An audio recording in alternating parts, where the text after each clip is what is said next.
اعوذ باللہ من الشیطان الرجیم بسم اللہ الرحمن الرحیم السلام علیکم ورحمۃ اللہ وبرکاتہ۔ میرا آج کا وظیفہ ان بہنوں بیٹیوں کے لیے ہے جو چہرے کی خوبصورتی کے لیے پریشان ہیں۔ آپ یہ وظیفہ کریں، چہرے کی خوبصورتی کے لیے وظیفہ لے کے آئی ہوں اور عمل لے کے آئی ہوں انجیر اور دودھ کا۔ جس طرح بتا رہی ہوں اس طرح عمل کریں، انشاءاللہ چند دن گزرے گے آپ کا چہرہ بہت خوبصورت ہو جائے گا۔ آپ کو ماشاءاللہ کئی بغیر لوگ جائیں گے نہیں۔ کرنا یہ کہ نمبر 1 سب سے پہلے آپ کو باوضو رہنا ہوگا اور نمازوں کی فکر اپنے اوپر لازم کر لیں۔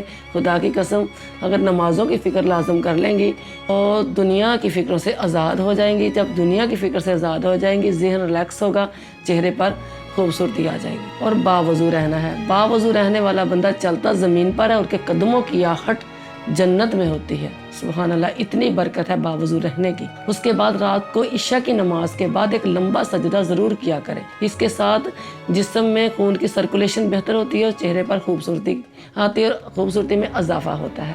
جب لمبا سجدہ کریں، 10 منٹ کا کر لیں، 15 منٹ کا کر لیں، تو سجدے میں یا اللہ یا مصور یا اللہ یا جمیل یہ پڑھتے رہیں تو انشاءاللہ چند دن گزریں گے آپ کا چہرہ روشن ہوگا۔ اور اس کے ساتھ ساتھ حضور علیہ الصلوۃ والسلام کا فرمان مبارک ہے، انجیر جنت کا پھل ہے، اس میں بہت زیادہ شفا ہے۔ اور جس چیز میں شفا کے بارے میں قرآن پاک میں جب ایک ایک لفظ شفا ہے، تو جس چیز کے بارے میں قرآن پاک میں فرما دیا گیا اور پیارے نبی علیہ الصلوۃ والسلام کی زبان مبارک سے فرما دیا گیا تو اس میں برکت ہی برکت ہے، شفا شفا ہے اور فائدہ ہی فائدہ ہے، فائدہ ہی فائدہ ہے۔